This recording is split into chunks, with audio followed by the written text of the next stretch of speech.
ಎಲ್ರಿಗೂ ನಮಸ್ಕಾರ. ನೀವು ನೋಡ್ತಾ ಇದ್ದೀರಾ ಜಿ ಕನ್ನಡ ನ್ಯೂಸ್. ನಾನು ಪುಣ್ಯಗೌಡ. ಮಹಿಳಾ ವೈದ್ಯೆಯೊಬ್ಬರು ಕೆಲಸ ಮುಗಿಸಿ ಮನೆಗೆ ತೆರಳುವಾಗ ಅಡ್ರೆಸ್ ಕೇಳುವ ನೆಪದಲ್ಲಿ ಬಂದ ಬೈಕ್ ಸವಾರ ಲೈಂಗಿಕ ಕಿರುಕುಳ ನೀಡಿದ್ದಾನೆ.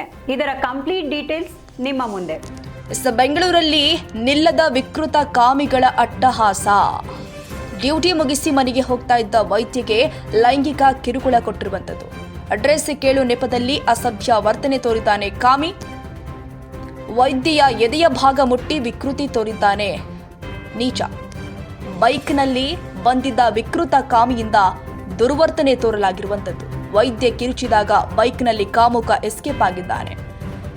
ಸೋಲದೇವನಹಳ್ಳಿ ಠಾಣೆಯಲ್ಲಿ ಪ್ರಕರಣ ದಾಖಲಾಗಿದೆ. ಇದೇನು ಹೊಸತಲ್ಲ, ಬೆಂಗಳೂರಲ್ಲಿ ಇದೇ ತರ ಸಾಕಷ್ಟು ಘಟನೆಗಳು ಬೆಳಕಿಗೆ ಬಂದಿರುವಂತದ್ದು. ಈ ಬೀದಿ ಕಾಮಿಗಳ ಕಾಟ ಅಂತೂ ನಿಲ್ತಾ ಇಲ್ಲ. ಅಡ್ರೆಸ್ ಕೇಳು ನೆಪದಲ್ಲಿ ಅಸಭ್ಯ ವರ್ತನೆ ತೋರಿದ್ದಾನೆ ಕಾಮಿ. ಬೆಂಗಳೂರಲ್ಲಿ ನಿಲ್ಲದ ಬೀದಿ ಕಾಮಿಗಳ ಅಟ್ಟಹಾಸ. ಅಡ್ರೆಸ್ ಕೇಳು ನೆಪದಲ್ಲಿ ವೈದ್ಯೆಗೆ ಕಿರುಕುಳ. ವೈದ್ಯೆ ಕಿರುಚಿದಾಗ ಬೈಕ್ನಲ್ಲಿ ಕಾಮುಕ ಎಸ್ಕೇಪ್ ಆಗಿದ್ದಾನೆ. ಸೋಲದೇವನಹಳ್ಳಿ ಠಾಣೆಯಲ್ಲಿ ಪ್ರಕರಣ ದಾಖಲಾಗಿದ್ದು ಪೊಲೀಸರು ತನಿಖೆ ಕೈಗೊಂಡಿದ್ದಾರೆ.